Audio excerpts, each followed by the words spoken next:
श्री राम दोस्तों मैंने अपने पिछले वीडियो में मीन लग्न की कुंडली तक कैसे आप योग कारक और मारक ग्रह को निकालेंगे बताया था। सभी लग्न कुंडली में मैंने योग कारक और मारक की परिस्थिति बता दी थी, कैसे आप निकालिएगा, उस श्रृंखला को पूरी की है।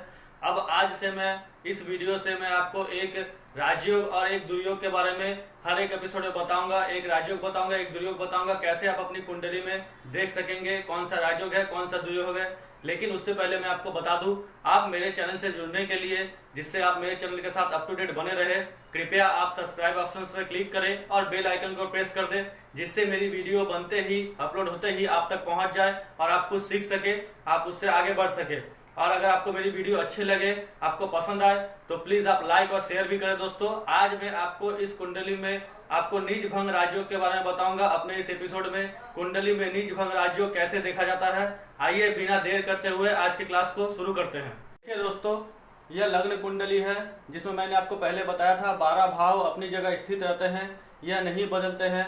उसी तरह 12 भाव अपनी जगह फिक्स्ड है। 1 2 3 4 5 6 7 8 9 10 11 12 भाव फिक्स्ड रहेंगे। 12 भाव में राशियां अपनी जगह बदलती है, राशियां परिवर्तन करते रहती हैं। उसी के अनुसार लग्न कुंडली का निर्माण होता है। जैसे देखिए, इस लग्न में यह पहला भाव है, इसे लग्न कहा जाता है, जिसमें 10 नंबर राशि लिखी हुई है, अर्थात यह मकर लग्न की कुंडली हुई। तो मैं आज आपको बताऊंगा मकर लग्न की कुंडली में नीच भंग राजयोग कैसे बनता है। आज इस एपिसोड को पूरा करूंगा। नीच भंग राजयोग कैसे आप देखेंगे अपने कुंडली में बन रहा है या नहीं। जैसे मान लीजिए दोस्तों, पहले आपको यह ध्यान रखना है भावेश की युति।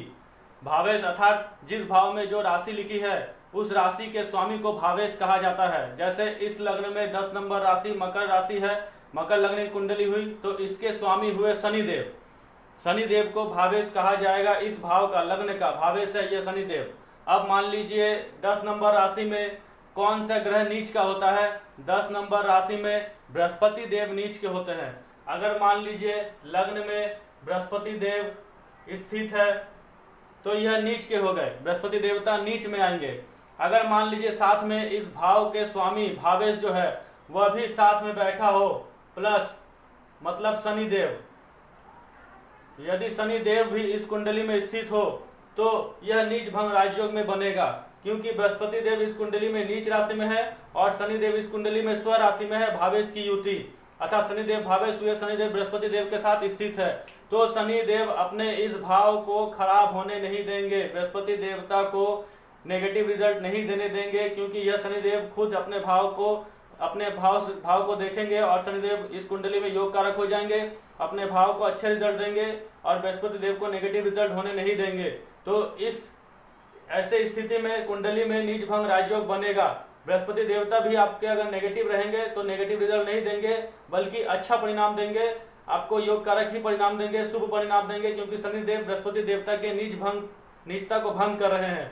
अगर मान लीजिए यही शनिदेव अगर यहाँ बैठे ना हो, शनिदेव अगर यहाँ नहीं हो, बृहस्पति देव अकेले बैठे हो, अगर शनिदेव मान लीजिए यहाँ बैठे हो 11 नंबर भाव में, वृश्चिक राशि में, आय स्थान में, तो शनिदेव की तीसरी दृष्टि पड़ेगी बृहस्पति देवता के ऊपर। देखिए, भावेश की दृष्टि मतलब मकान मालिक की दृष्टि अगर इस मकान में पड़े, अपने घर में पड़े, तो भी नीच भंग राजयोग बनेगा। शनिदेव की तीसरी दृष्टि 1 2 3 बृहस्पति देवता के ऊपर पड़ेगी तो शनिदेव नीच भंग राजयोग को बनाएंगे, बृहस्पति देवता शुभ हो जाएंगे, अच्छे परिणाम देंगे अपनी दशा में। इस अवस्था में भी नीच भंग राजयोग बनेगा।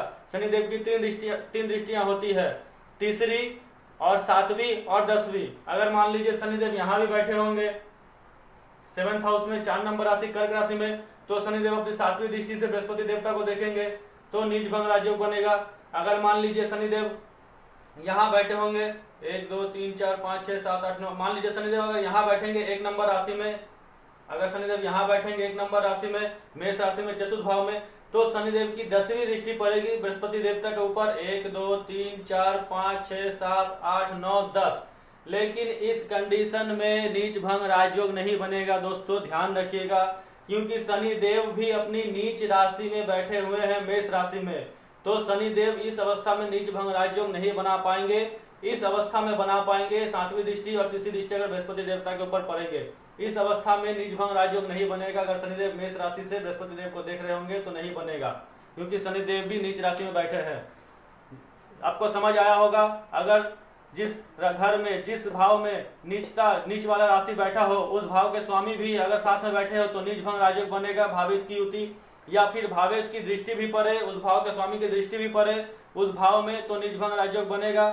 अब देखिए अगर भाव में उच्च का ग्रह बैठा हो, जैसे मान लीजिए बृहस्पति देव 10 नंबर राशि में बैठे हैं, नीच के हो जाते हैं, तो अगर मकर लग्न में मंगल देव उच्च के होते हैं, अगर मान लीजिए बृहस्पति देव के साथ अगर मंगल देव भी मकर राशि में स्थित हो लग्न में तो भी नीच भंग राजयोग बनेगा, क्योंकि मकर राशि में मंगल देव उच्च के हो जाते हैं, उच्च के होते हैं, तो मंगल देव इस भाव को खराब होने नहीं देंगे बृहस्पति देवता के द्वारा।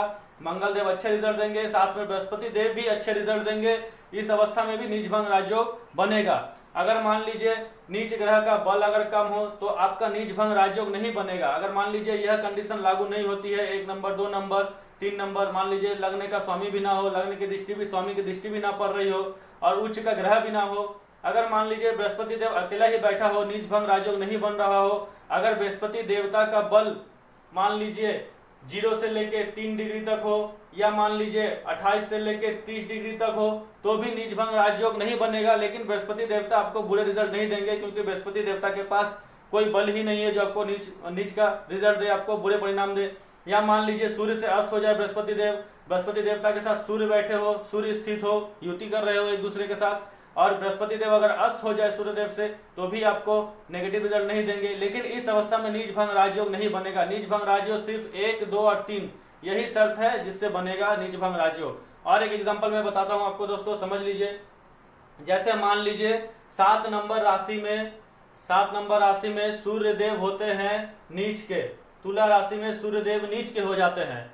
अब मान लीजिए इस भाव का स्वामी हुए शुक्रदेव, तुला राशि के स्वामी शुक्रदेव होते हैं। अगर मान लीजिए शुक्रदेव भी साथ में सूर्यदेव के बैठे हो, शुक्रदेव भी अगर सूर्यदेव के साथ युति में हो और सूर्यदेव से अस्त ना हो शुक्रदेव, तो इस कंडीशन में नीच भंग राजयोग बनेगा, क्योंकि भाव का स्वामी भी साथ में स्थित है।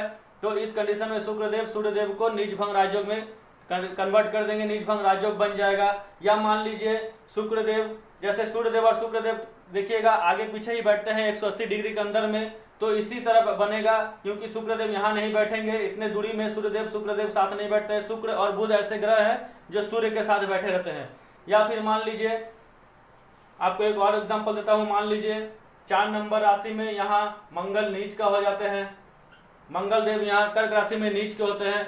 अगर मान लीजिए 4 नंबर राशि में मंगल देव स्थित है और साथ में अगर चंद्रमा भी स्थित हो जाए मंगल देव के साथ, क्योंकि इस भाव का स्वामी चंद्रदेव होंगे, तो इस कंडीशन में नीच भंग राजयोग बनेगा।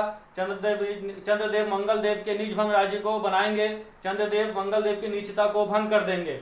अगर मान लीजिए ऐसा भी ना हो, अगर चंद्रदेव यहाँ लग्न में बैठा हो, चंद्रदेव अगर लग्न में बैठा हो तो चंद्रदेव की 7वीं दृष्टि मंगल के ऊपर पड़ेगी। इस कंडीशन में भी चंद्रदेव मंगल देव की निष्ठा को भंग करेंगे, अर्थात नीच भंग राजयोग बनेगा। अगर यह भी नहीं हुआ, मान लीजिए इस घर में जो उच्च का ग्रह होगा, 4 नंबर में बृहस्पति देवता उच्च के होते हैं कर्क राशि में, अगर मान लीजिए मंगल देव के साथ बृहस्पति देवता भी स्थित हो जाए युति में, तो बृहस्पति देवता मंगल देव के नीच भंग को बनाएंगे, नीच भंग राजयोग बनाएंगे। इस कंडीशन में मंगल देव भी आपको अच्छे रिजल्ट देंगे, अच्छे परिणाम देंगे। मैं उम्मीद करता हूं दोस्तों आपको समझ में आ रही होगी। अगर नहीं समझ में आए, आप वीडियो को बार बार देखें, आपको समझ में आएगा। 1 नंबर शर्त है भावेश की युति। जिस भाव में नीच ग्रह बैठा हो नीच राशि में, उस राशि का स्वामी भी अगर स्व राशि में बैठा हो, उस ग्रह के साथ युति बना रहा हो तो नीच भंग राजयोग बनेगा। भावेश की दृष्टि भी अगर पड़े, मान लीजिए युति में ना हो, अगर उस भाव का स्वामी भी अपने भाव को देख रहा हो तो नीच भंग राजयोग बनेगा। या उस भाव में जो ग्रह उच्च का होगा वह ग्रह भी युति बना रहा हो नीच ग्रह के साथ, तो नीच भंग राजयोग बनेगा। यह बात आप ध्यान रखिएगा दोस्तों। लेकिन यह नीच भंग राजयोग 6, 8, 12 में नहीं बनेंगे। 6, 8, 12 में अच्छे रिजल्ट नहीं देंगे। 6, 8, 12 में नीच भंग राजयोग अगर बन भी रहा होगा तो उसका आपको पॉजिटिव रिजल्ट नहीं मिलेगा, क्योंकि यह भाव ही गलत है। 6, 8, 12 में कोई भी राजयोग का निर्माण नहीं होता है। किसी भी राजयोग 6, 8, 12 में नहीं बनता है कोई भी राजयोग। सिर्फ एक राजयोग होता है विपरीत राजयोग, जो सिर्फ 6, 8, 12 में ही बनता है, और कोई भी राजयोग 6, 8, 12 में नहीं बनता है दोस्तों। वह अशुभ ही फल देते हैं आपको मैं उम्मीद करता हूं दोस्तों यह नीच भंग राजयोग आपको समझ में आया होगा।